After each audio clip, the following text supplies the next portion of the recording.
Welcome back to the third devlog for my unnamed programming roguelike town management game.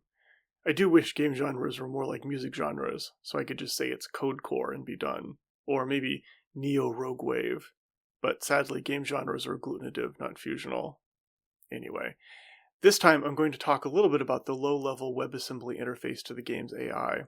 But first, some progress. This week has been a bit slow. My main project was to clean up the GUI for the node-based code editor. I was planning on doing a more in-depth reworking of the GUI, but decided that there was still too much uncertainty to justify that kind of polish. So instead, I just tidied it up a bit and made it visually consistent with the rest of the new interfaces.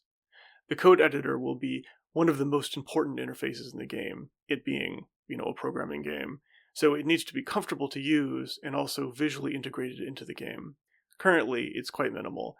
The player can choose nodes from a list of what they have unlocked and add them to the program. Nodes can be chained together into a flow of control, with each node executing in turn until one of them takes a terminal action.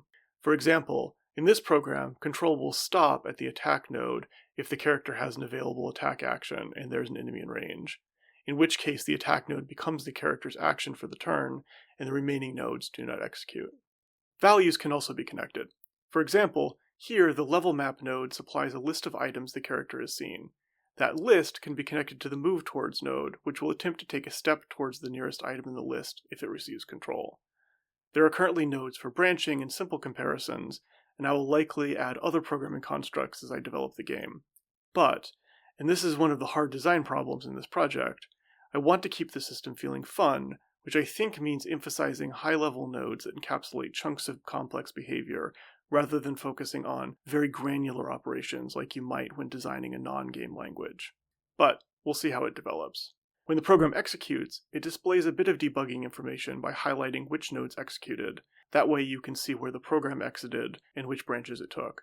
It's a bit too flickery when running at full speed right now, so I need to figure out a less jarring way to show that information, but it's there.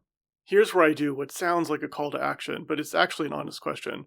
Do you know of any visual programming systems and games that you think work well? I'd love to hear about them in the comments, because I could absolutely use more examples to think about while working on this. Thinking about the high-level weirdness of visual programming leads us to the other side of the system, the WebAssembly environment.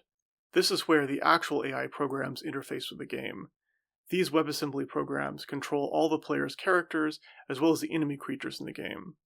The executor for the node-based programs we were just looking at is itself one of these WebAssembly programs, which communicates with an editor frontend in Godot, but the player will have the ability to run arbitrary code if they choose. If you aren't familiar with WebAssembly, it's a portable executable format designed to be used in highly sandboxed environments. WebAssembly executables can be compiled from a large range of source languages and can be executed at very close to native speed, which makes it ideal for projects like this. The interface provided to the WebAssembly programs is much lower level than the nodes in the in-game editor. The AI can get a list of visible tiles, items, and creatures, query its own stats and those of visible creatures, list items in its inventory, list actions it can perform, etc. The AI's turn function must return a choice of one of the available actions and, optionally, action-specific parameters, like a target for an attack action or the equipment slot for an equip action. Having this low-level interface available to players, in addition to being pleasing to my programmer brain, will, I hope, allow players interested in the asynchronous multiplayer aspect of the game to write flexible and efficient AIs, while players interested in a slightly more casual playstyle can use the in-game editor. Players will be able to upload their AI programs to a server for asynchronous multiplayer, but I don't intend to have the game share untrusted code between players. Doing that safely is one of the core design considerations for WebAssembly, so it should be possible to do it without issue, but I'm not a security engineer, so I don't want to build that functionality into the game. Players will be able to share source code through external channels like GitHub or Discord if they choose, and I think that's fantastic and good enough for this game. So that's a quick look at the two different ways players will be able to program AI behavior in the game. I hope you found this interesting and that you'll join me next time for some more progress on this project.